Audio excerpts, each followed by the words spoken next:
Why? Why does my boyfriend ignore me?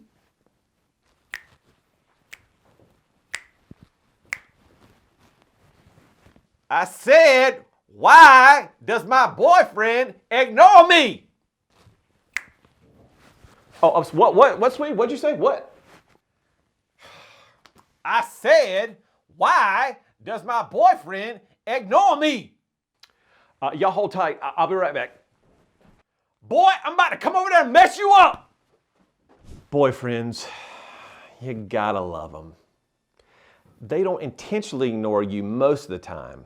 Sometimes it happens because they're focused on other projects. Sometimes it's because they're just lost in la-la land. Sometimes it's because they're too scared to respond to you, and sometimes because they're just hyper-focused on a project. But which one of those is your boyfriend? Let's discover that and tell you why in this video.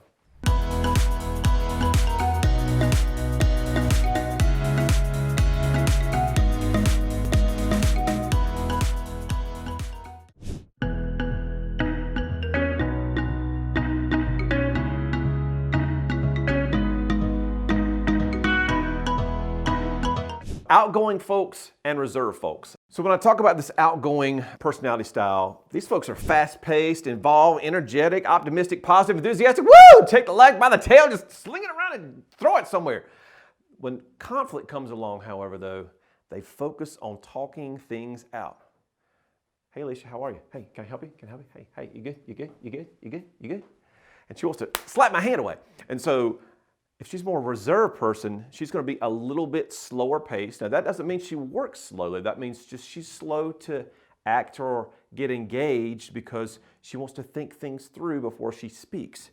So they're cautious folks. They're concerned. They're reluctant, critical thinkers, and always discerning. And when conflict comes along for them, they focus on thinking things through. Should I? Nope.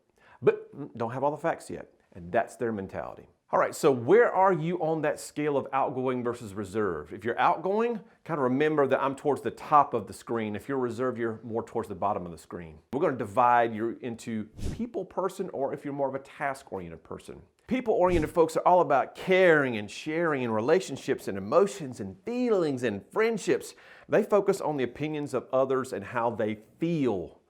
So we tend to be pretty emotional, and I am very much a people-oriented person. I'm an emotional guy. You know, I cried during the movie Frozen. Nobody does that, but I did because my daughter was there, and she's gonna have a boyfriend one day and get married. And she said, "Pull it together, Dad." Anyway, because she's more of a task-oriented person. She's all about procedure and function and forms and programs and processes and analytics. She focuses on getting things done at the end of the day. So now you're finding yourself on the top of the screen or the bottom of the screen, and you're on the left side or right side. So let's define a little bit about what each one of these quadrants mean. So we've got these outgoing, task-oriented people. We're going to call you high Ds, or dominant styles. Never met a challenge you couldn't face, love to be in charge, take charge mentality. Then we've got our outgoing and people-oriented folks. Those are our inspiring styles. We're going to call you high Is. Just love influencing others, oozing charisma all the time, just like to be in around people. You're all about having fun. And then we have our supportive styles. Those are our reserved and people-oriented. Kind folks, make super friends. They're great listeners, give you the shirt off their back. They're just wonderful people and the glue of any organization. And then we have our high Cs, which are reserved and task-oriented people. These folks are analytical. They are, think about accountants, lawyers, doctors, those kind of people who are just high-level thinkers. These people are the E.F. Hutton of the disc world. If you remember the old commercial, when E.F. Hutton talks, people listen. That's right, people listen. So C's don't really say a whole lot most times, but when they do, they've really thought through what they have to say, and it's usually like, oh, pretty epic in terms of the results of that.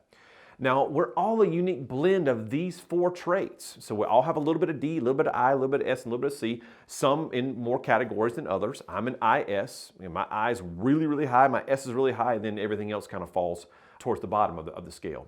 Now that you understand the tip of the iceberg when it comes to this methodology, let's see which type of boyfriend you have and why they could be ignoring you.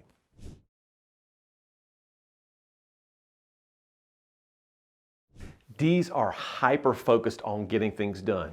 Execution is what they're all about. So if there's a big project at work, nothing exists outside of it. But what about date night? Nothing exists outside of it. D's are super focused on getting things done, so they're not trying to ignore you, but the phone is down. They're not going to worry about distractions. They are focused on getting whatever it is that done. And unfortunately for you, if you are in love, in a relationship, married to one of these high Ds, they're going to have lists that are 32 miles long, and they've got to just spin and churn to get it all out, and they can't sleep until it's done. So make sure that you're aware of that. They're not ignoring you because they don't love you. They just are in the zone. Eyes, God bless us. We're not ignoring you. We just have the attention span of a snail. We just get in the middle of something and like, oh, dude, there's a microphone recording me right now.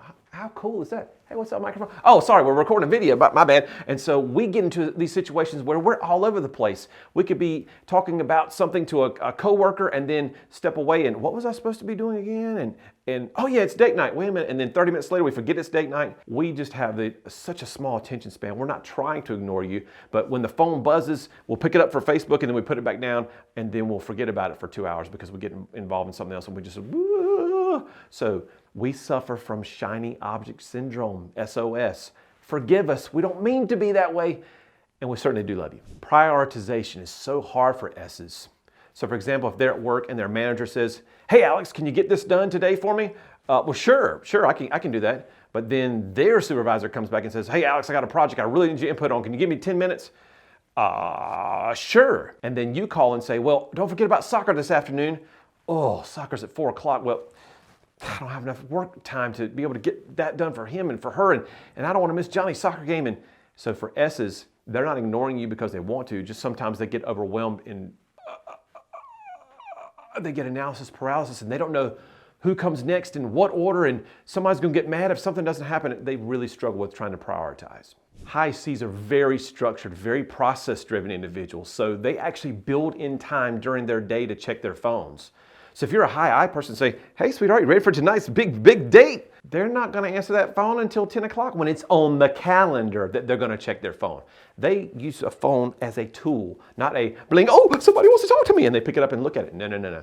They're going to focus on what they have to focus on because like the D's, they have a list that's 32 miles long, and the C's have to do things in a specific order. Unlike a D who can come over here and there and there and there and get all those stuff done. No, C's are going to be very driven by process and order. So they will build in time during the day, not trying to ignore you, but they'll check the phone when it's the right time to check the phone. And that's the difference between them and a D. So did you know all that crazy stuff? You may have, you may not have, but the big thing we have to understand is that it starts with self-awareness. If you don't understand that to start with, well, we need some tools to help us get that done, because guess what? Each percentage of the population can be found within those 4 quadrants of D, I, S, and C. The D's represent about 10% of the population, the I's up to about 25%, those S's in that 30 to 35% range, and those C's at around 20 to 25%. So if you are interacting with an I, that's only 10% of the population, 25% of the population, then they're going to expect certain things in certain ways. But if you're a D and you represent 10% of the population, every time that you speak directly to someone else, there's a 90% chance that you're ticking that person off. And when we're talking about couples, that's a lot of times. So again, it starts with that self-awareness piece. How do we get that self-awareness? Well, it starts with taking an assessment. If you look in the description below, you will see a link to our assessments. We've got some for kids, adults, teens, all over the map. This is going to change the way that you act as a couple. It's going to change the way that you behave at work. It's going to change the way that you go with your golfing buddies, because it's going to transform the way you communicate. Understanding yourself and others and learning how to adapt your behavior is going to open up doors you never even knew existed when it comes to communicating and networking with other people. So what are you doing still listening to me? Get down in the comments, hit the link, man. It's a link. It's a GPBM store. Hit that thing, buy an assessment. I'll see you in the next video.